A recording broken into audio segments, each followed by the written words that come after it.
மதுரை பிப்ரவரி 26, 2025 தினத்தந்தி செய்திகள்.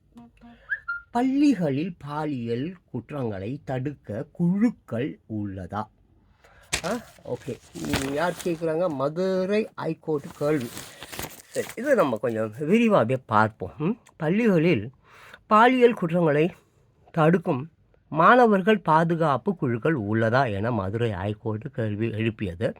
மாணவர்கள் பாதுகாப்பு குழு தேனி மாவட்டம் ஸ்ரீரங்கபுரத்தைச் சேர்ந்த சப்னா மதுரை ஹைகோர்ட்டில் தாக்கல் செய்த மனுவில் கூறி இருந்ததாவது: கல்வித்துறை அதிகாரி தலைமையிலான உயர்மட்ட குழுவின் கீழ் பள்ளி மாணவர்களின் பாதுகாப்பான ஆலோசனை குழுவை அமைக்கும்படி அரசாணை பிறப்பிக்கப்பட்டது. அதன்படி பள்ளிகளில் முதல்வர், தலைமை ஆசிரியர்கள் தலைமையிலான குழு ஒவ்வொரு ஆண்டும் மாணவர்களின் பாதுகாப்புக்கான நடவடிக்கைகளை எடுத்து அது தொடர்பான அறிக்கையை சமர்ப்பிக்க வேண்டும். கடந்த 2021 ஆண்டில் இதற்கான வழிகாட்டுதல்களையும் அரசு பிறப்பித்தது. இருப்பினும் பள்ளிகளில் மாணவர்களுக்கான பாதுகாப்பு அறிவுரை குழு முறையாக இயங்கவில்லை. 2022 ஆண்டில் உருவாக்கப்பட்ட மாணவர் பாதுகாப்பு ஆலோசனை குழுக்கள் தொடர்ந்து மறுசீரமைக்கப்படவில்லை. பாலியல் குற்ற விழிப்புணர்வு: பள்ளிகளில் பாலியல் சம்பவங்களில் ஈடுபடும் ஆசிரியர்களுக்கு எதிராகவே இந்த பாதுகாப்பு ஆலோசனை குழுவும் அதற்கான வழிகாட்டுதல்களும் ஏற்படுத்தப்பட்டன. இந்த குழு முறையாக செயல்பட்டு பாதிக்கப்பட்ட மாணவ மாணவிகளுக்கு தீர்வு ஏற்படுத்த வேண்டும் என அதிகாரிகளுக்கு மனு அனுப்பினேன். இதுவரை எந்த நடவடிக்கையும் இல்லை. எனவே அனைத்து அரசு பள்ளிகளிலும் மாணவ மாணவிகளுக்கான பாதுகாப்பு குழு முறையாக செயல்பட்டு பாலியல் குற்றங்கள் தொடர்பான விழிப்புணர்வை ஏற்படுத்த உத்தரவிட வேண்டும். இவ்வாறு மனுவில் கூறியிருந்தார். இந்த வழக்கு நீதிபதிகள் நிஷா பானு, ஸ்ரீமதி ஆகியோர் முன்பு நேற்று விசாரணைக்கு வந்தது. அப்போது மனுதாரர் வக்கீல் சாமிதுரை ஆஜராகி, சமீபத்தில் கல்வி நிறுவனங்களில் பணியாற்றும் ஆசிரியர்கள் பாலியல் தொந்தரவு குறித்து அதிக அளவில் செய்திகள் வெளியாகின்றன. இதனை தடுக்க விரைவான நடவடிக்கை எடுப்பது அவசியம் என வாதாடினார். நீதிபதிகள் கேள்வி. விசாரணை முடிவில் நீதிபதிகள் அனைத்து பள்ளிகளிலும் மாணவர்கள் பாதுகாப்பு குழு அமைக்கப்பட்டு உள்ளதா? அவை பாலியல் குற்றங்களுக்கு எதிராக செயல்படுகின்றதா என கேள்வி எழுப்பினர். இது குறித்து தமிழக அரசு அறிக்கை தாக்கல் செய்ய வேண்டும் என உத்தரவிட்டு வழக்கை 4 வாரத்துக்கு ஒத்தி வைத்தார். ஸோ அன்பானவர்களே, நம்ம இதில் பார்க்க வேண்டிய ஒரு முக்கியமான விஷயம் என்னன்னு சொன்னாக்க, அதாவது பள்ளிகளில் பாலியல் குற்றங்களை தடுக்கும் குழுக்கள் உள்ளதா? இந்த கேள்வியே ரொம்ப கஷ்டமாக இருக்குது. இந்த மாணவர்கள் நினைத்தால் நடத்தி காட்டுவார்கள். அந்த காலத்துலலாம் மாணவர்கள் ரொம்ப சிறப்பாக இருந்தார்கள். இன்று பள்ளிகளாகட்டும் கல்லூரிகளாகட்டும் நமக்கு நிறைய விஷயங்கள் நம்ம தினம் நம்ம பார்க்குறோம். சின்னோண்டு 7 வயது ஒரு பையன் 3 வயது பாப்பாவெல்லாம் வந்து பாலியல் தொல்லைக்கு உட்படுத்துகிறான், கூட்டு பலாத்காரம். அப்புறம் கல்லூரிகளில் வந்து ஞானசேகர் மாதிரி ஆட்கள், இது மாதிரி ஆசிரியர்கள் வந்து பார்ப்பாங்களே, சின்ன 7 வயது 10, 12 நிறையா கூட்டு பலாத்காரம். இப்படி டெய்லி நம்ம வந்து தமிழ்நாடு வந்து இந்த கூட்டு பலாத்கார ஒரு பாலியல் பலாத்கார ஒரு பயங்கரமான ஒரு ஒரு ஒரு ஒரு ஒரு நாடாக மாறிப்போச்சு. எல்லாம் பார்க்கும்போது இந்தியா பூரா இருக்குது, அது வேறு விஷயம். எல்லா நாட்டிலையும் இருக்குது, அது வேறு விஷயம். பட் இங்கே அதிகமாக இருக்குது. இந்த கஞ்சா, தண்ணி, அப்புறம் ஈசி, போதை கலாச்சாரம், பாலியல் கொடுமை, வன்முறை, ஐயோ தாங்க முடியல. ஸோ அப்போது இந்த பள்ளிகளில் பாலியல் குற்றங்களை தடுக்கும் குழுக்கள் உள்ளதா? மதுரை ஹைகோர்ட் கேள்வி எனக்கு ரொம்ப கஷ்டமாக இருக்குது. இந்த கேள்வி அப்போ அது எப்படி இருக்குதுன்னு கேட்டால், இந்த கேள்வி, நீங்கள் அத்தனை பேரும் உத்தமர் தானா சொல்லுங்கள், உங்கள் ஆசை நெஞ்சை தொட்டு பார்த்து கொள்ளுங்கள். எப்படி? உள்ளவரெல்லாம் நல்லவர் ஆவார், இல்லாதவனே பொல்லாதவனாம் பூமியிலே. இங்கே நன்மை தீமை என்பது என்ன, பாவ புண்ணியம் என்பது என்ன பாதையிலே. நீங்கள் அத்தனை பேரும் உத்தமர் தானா சொல்லுங்கள். அப்புறம் அடுத்த லைன் என்ன? சட்டத்தின் பின்னால் நின்று சதிராடும் கூட்டம். சட்டத்தின் பின்னால் நின்று கொண்டு தான் இன்றைக்கி மிகப்பெரிய குற்றங்கள் அரங்கேறி கொண்டிருக்கின்றன. காரணம், காவல்துறை காவல்துறையினுடைய கண்காணிப்பு, கவனக்குறைவு, அலட்சியம், இல்லை அதிகாரிகள் அவர்களுக்கு அதிகாரிகள் காவல்துறையை அடிமட்டமாக பயன்படுத்துவது. அவங்க வீட்டுக்கு அவங்க வீட்டுக்கு காய்கறி வாங்கின்னு வர வைக்கிறது, அவங்க வீட்டு துணிமணிகளை துவைக்க வைக்கிறது, இப்படிப்பட்ட ஒரு காவல்துறையை தான் இப்பொழுது நாம் பார்க்க முடியுது. குற்றங்கள் சும்மா அப்படியே இமயமலை உருகிற அளவுக்கு போயிடுச்சு. இமயமலை உருகி கொண்டிருக்கிறது.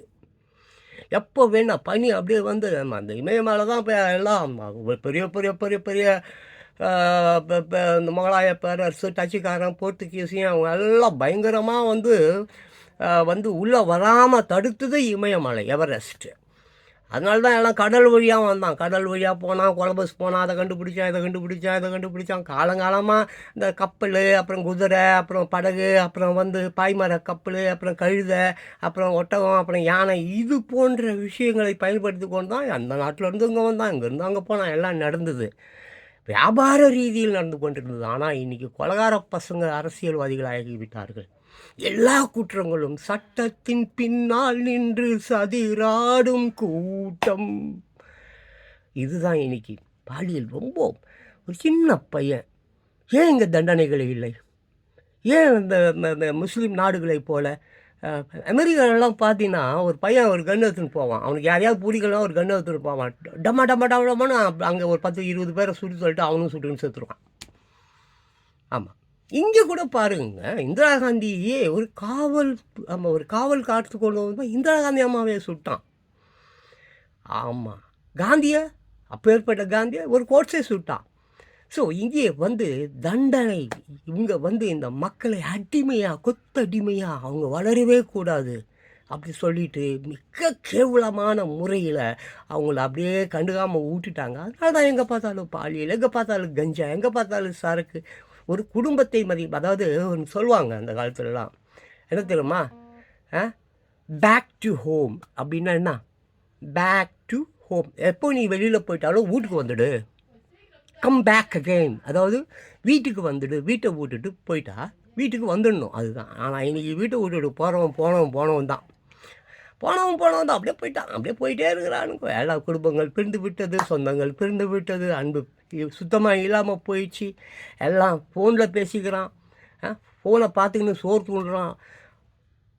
How shit this is, I don't know what a fucking hell is going on here. What a fucking man, what a fucking this is all nonsense. இதெல்லாம் தவறு, இது நீடிக்கக்கூடாது. அதுவும் பள்ளிகளில் பாலியல் குற்றங்களை தடுக்கும் குழுக்கள் உள்ளதா? கோர்ட்டுக்கே சந்தேகம் ஏற்பட்டு விட்டது. கோர்ட்டாருக்கே குழுக்கள் தான் இருக்காப்பா, கண்காணிக்கிறீங்களா இல்லையா? என்ன பண்ணுறீங்க ஆசிரியர்கள்? அவனே பாலியல் பண்ணிக்கிட்டு இருக்கான். அவனே டீச்சரை டாவடிச்சின்னு இருக்கிறான். இங்கே எப்பொழுது இந்த குற்றங்கள் தடுக்கப்படும்? எப்பொழுது இந்த மாணவர்கள் மாணவிகள் ஒரு சரியான நிலைக்கு வருவார்கள்? யார் அப்பா ஆத்தா தான் அதெல்லாம் கரெக்ட் பண்ணணும். அதுங்க தண்ணி தெளித்து விட்டுருச்சுங்க. அந்த கட்சிக்காரனுக்கு பின்னால் ஓட்டுக்கிட்டு 200 கொடுப்பான் ஊப்பி. எங்கேயாவது ஒரு 200 அப்புறம் பிரியாணி, அப்புறம் குவார்ட்டர் கிடைக்கும். எங்கேயா போய் வெளியில் கீழே அந்த வேனில் தான் கூப்பிட்டு போவானுங்களா, டெய்லி கூட்டின்னு போய் டிராஃபிக் ஜாமு அது லோட்டு லொசுக்கு. என்றைக்கு யாரோ இங்கே நன்மைகள் நடக்க போகுது? என்றைக்கு இங்கே யாராவது வரப்போகிறான்? எவராவது இளைஞர்களை, வாலிப பெண்களை நானும் கத்தி பெஜாராக இருந்தது. பாலியல் இப்போ உன் குழந்தைங்க தானேப்பா பாதிக்கப்படுது. இதை கேட்குறேன், உன் தாய்கிட்ட தான் கேட்குறேன். உன் கண் எதிர்க்க ஒரு பாப்பா பாலியல் தொல்லைங்களுக்கு ஆளாக்கப்பட்டு உன் கண் எதிர்க்கவே அது சூசைட் பண்ணிக்குது, செத்து போகுது, இல்லை காணாமல் போகுது. நீ கண்டும் காணாமல் உன் பாட்டு போய் குமுதம் புக்கை படிச்சிக்கின்னு, ஆனந்த விகடனை படிச்சிக்கின்னு, போய் இலவச அந்த ரேஷன் கடையில் போய் இலவசத்துக்கு சண்டை போட்டுன்னு இருக்கிறீங்க. எவ்வளோ கேவலமான ஒரு வாழ்க்கை முறை உனது வாழ்க்கை முறை. இதெல்லாம் மாறணும். தயவு செஞ்சு சொல்கிறேன், வாலிப பெண்களே, தயவு செஞ்சு இந்த கல்யாணம்லாம் பண்ணிக்காதீங்கப்பா. தென்கொரியா பார்த்தியா? ஒரு 6 வருஷத்துக்கு முன்னாடி what is that 4B movement. 4B movement ஒரு 4 வகையான ஒரு கோரிக்கை. 4B movements. நம்ம நோ செக்ஸ், நோ கல்யாணம், நோ ஓரின சேர்க்கை இந்த மாதிரி எந்த ஒரு மயிரும் தேவையில்லை. சம்பளம் ஈக்குவல். ஆணாகட்டும் பெண்ணாகட்டும், ஆணுக்கு பெண் சமம். இன்றைக்கி வேறு சிவராத்திரி. ஆமாம். அபிராமிய தாலாட்டு சுவாமியே நாம் தானே தரையுமா லாலி லாலிய சிவனில் பாதியாம். என்னது? சிவகாமி, அபிராமி. அதனால் நான் என்ன சொல்கிறேன், ஆணும் பெண்ணும் சமம். அவன் ஒரு வேலையை ஒரு 10% செய்கிறான்னா 90% வேலையை ஒரு பெண் தான் செய்கிறாள். அப்படி இருக்கும்போது ஆணுக்கு நீ 5000 ரூபா ஒரு நாளைக்கு சம்பளம் கொடுத்தா பெண்ணுக்கும் அதே சம்பளத்தை கொடு. ஏனென்றால் அவள் தான் அதிகமாக ஒர்க் பண்ணுறா. பெண்ணை முதல்ல மதிக்க கற்றுக்குங்க. ஆமாம்.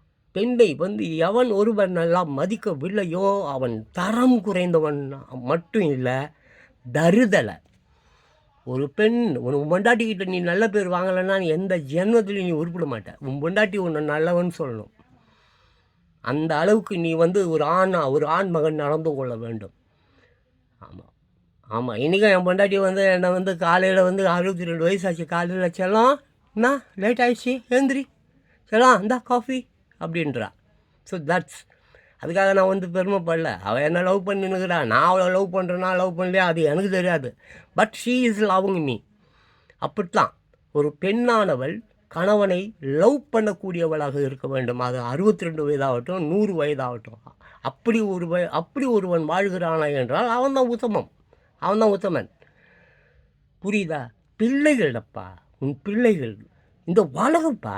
உன் பிள்ளைகள்லாம் சும்மா நினைக்கூடாது. நீ 5 பூதங்களுக்கு சமம். அது பிரபஞ்சத்துக்கு சமம். அது உலகில் உள்ள எல்லா சொத்தையும் நீ ஒன்றா திரட்டி கொண்டு தராசு தட்டில் ஒரு பக்கத்தில் வச்சுட்டு இன்னொரு பக்கத்தில் உன் பிள்ளை செல்வத்தை நீ வைக்கிறனாக்க அந்த தராசு தான் நீ வச்சப்பார். உலகம் பூரா கொண்டு ஒன்னாட பக்கம் வச்ச பார்த்தியா? அது எப்படி இருக்கும்? அது எப்படி இருக்கும்? அபாட்டு அப்படியே மேலே தான் கிடக்கும். ஆனால் உன் பிள்ளை செல்வம் தான் அப்படியே உயர்ந்த செல்வமாக இருக்கும்.